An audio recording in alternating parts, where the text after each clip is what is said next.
One of the most important questions in fantasy football: what is the most valuable position? That is a question everyone is asking themselves each and every year it does not change. This video is going to be a statistical, analytical video showing you guys why the running back position is the most important, why quarterbacks are the least important, why you should be fading quarterbacks until the later rounds, and why you should be loading up on running backs early. I'm going to be showing you statistics from last season, but this is not just something that applies to last season. It is every season. And if you guys watch my videos, you know that I don't like supporting evidence for this season based on previous seasons when it comes to players, but when it comes to positional trends and the reality of how fantasy football works, these are statistics that we can take from years past. There's a difference between strategy and actual players.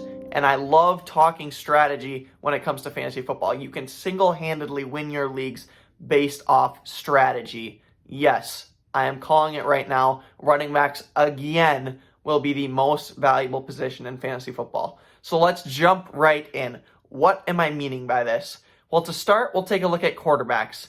If we look at the 12 quarterbacks that finished in the top 12 last season, we are going to assume that every team starts one quarterback. We're going to assume this is a 12-man league. That's pretty standard amongst your guys' leagues, and 12 people is generally the most standard amount of people in a league. So we'll assume that the top 12 quarterbacks are the ones that the 12 teams started, okay? So we'll look at the top quarterback. Pat Mahomes had 428.4 points as the number one quarterback last season. Tom Brady finished as the QB 12. He had 280.7 points. The difference between QB1, Pat Mahomes, and QB12 in Tom Brady is 147.7 points. On a per-week basis, that means Pat Mahomes averaged 8.7 points more than the last quarterback that was getting started, hypothetically, in Tom Brady. This means that the number one quarterback scored 8.7 points more than the worst quarterback that people played. That's what we're saying. Moving on to running backs. RB1, Austin Ekeler with 372.7. RB30. And why are we going with RB30? Well, the standard settings for leagues is 2 running backs. That would mean that each team starts 2 running backs. In a 12-man league, that would mean 24 running backs are being started. If we talk about the flex, that would mean 12 teams have a flex. And because it's a flex, we'll say that half the teams would start a wide receiver and half the teams would start a running back. That's why we are going to do 30 running backs that we're taking data from. So the top 24 plus another 6, assuming that 6 of the 12 teams in your leagues will be starting a running back in their flex. So Austin Ekeler finishes the RB1 with 372 points. Jeff Wilson Jr. finished with 158.5 points at the RB30 position. The difference between these two is 214.2 points, and the difference on a per-week basis is 12. That means that the average running back discrepancy between RB1 and RB30, both are running backs that people are starting in leagues, is 12 points. That is a huge difference. Versus quarterbacks, if you have the worst quarterback that is starting in a 12-team league, so the 12th quarterback, you are only an 8.7 difference from the best quarterbacks in the league. So running back is so much more valuable than the quarterback position. If you can score 12 more points than your opponents at the running back position by getting running backs early on, that's going to separate you from all of your competition, you guys. Moving on to wide receiver. Justin Jefferson finished as the wide receiver 1 with 368.7 points. The wide receiver 30, again, 24 wide receiver spots plus the 12 flex spots. We'll assume that half of them use wide receivers, so we're going top 30 wide receivers for a 12-man league. Adam Thielen finished with 180 points. On a total difference, it was 188.7 points, and on a per-week basis, that's a difference of 11.1 points. So as you can see, last year and every other year, running backs were more valuable than wide receivers. If you had a top-end running back compared to a bottom-end running back, you were in a much better situation than if you had a bottom end wide receiver versus a top end wide receiver. Are you understanding what I'm saying?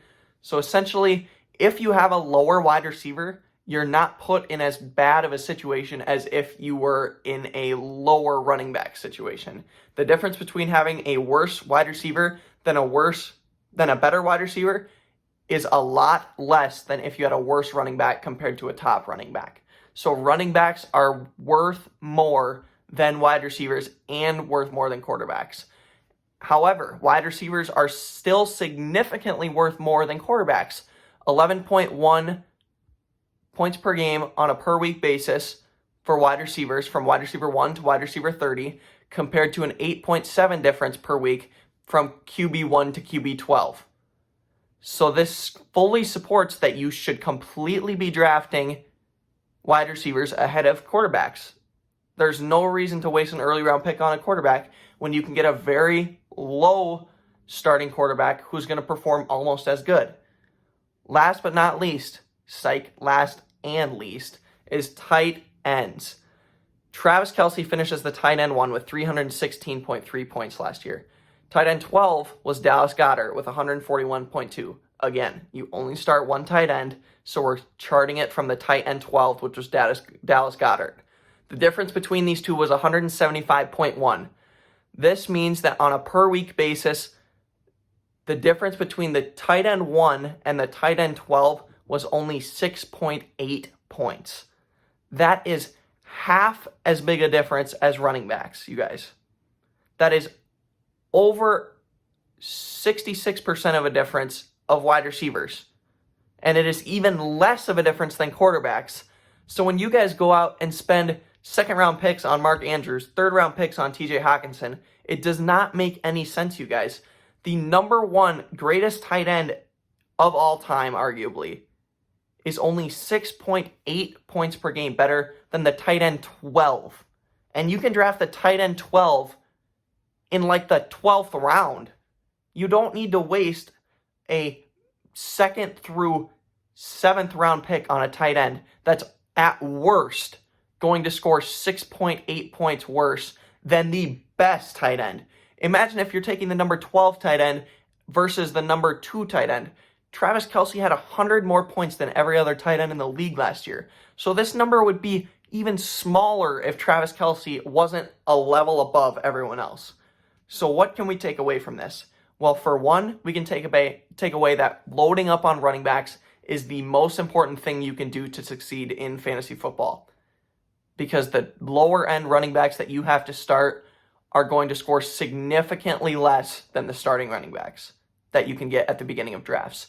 The second thing is that wide receivers are the second position you should be attacking in fantasy football. They have the second highest difference from top to bottom wide receivers that you will start in your leagues. Running backs are 12 points per week, and wide receivers are 11.1. So running backs and then wide receivers, those are the two most important positions that you should be attacking in your leagues.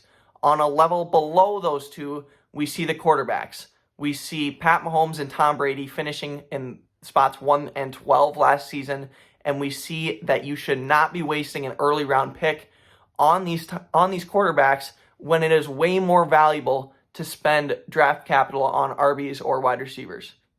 This is what we can take from this data. So in my opinion, drafting Josh Allen, drafting Jalen Hurts, drafting Pat Mahomes in the first 3 rounds is not worth it, you guys. The difference between the QB12 and the QB3, the QB2, the QB1 is only 8.7 points per week. So you do not need to waste an early round pick on a quarterback when there are far more positions to be evaluated and to be capitalizing on. And last, tight ends. Do not draft a tight end. And if there's any data to prove that maybe you shouldn't even draft Travis Kelce, this would be it. And I love Travis Kelce. The difference between the best tight end that you'll start and the worst tight end last season scored only 6.8 points per week difference. That is like none. And that's with Travis Kelce scoring 100 more points than the tight end 2, you guys. So don't draft tight ends early on.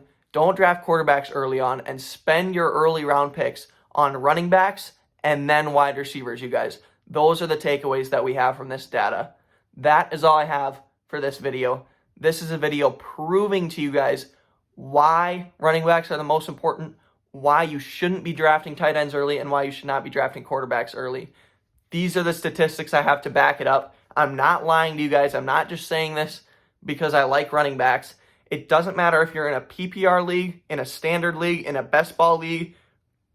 Running backs are still the most important position. They still have the biggest difference from best to worst, and you still need to be using your early draft capital on running backs.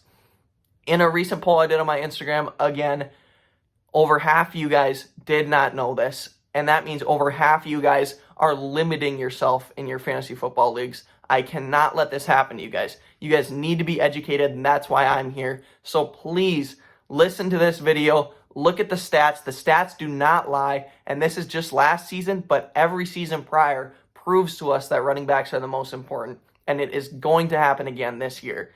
That is all I got for this video. Please go ahead and leave a like and subscribe. I want you guys to help me, help you guys, and help me grow this channel so I can continue to give back and support you guys in your fantasy football leagues this year. Comment down below what you think of these analytics, what you think of these stats. Do these make sense to you guys?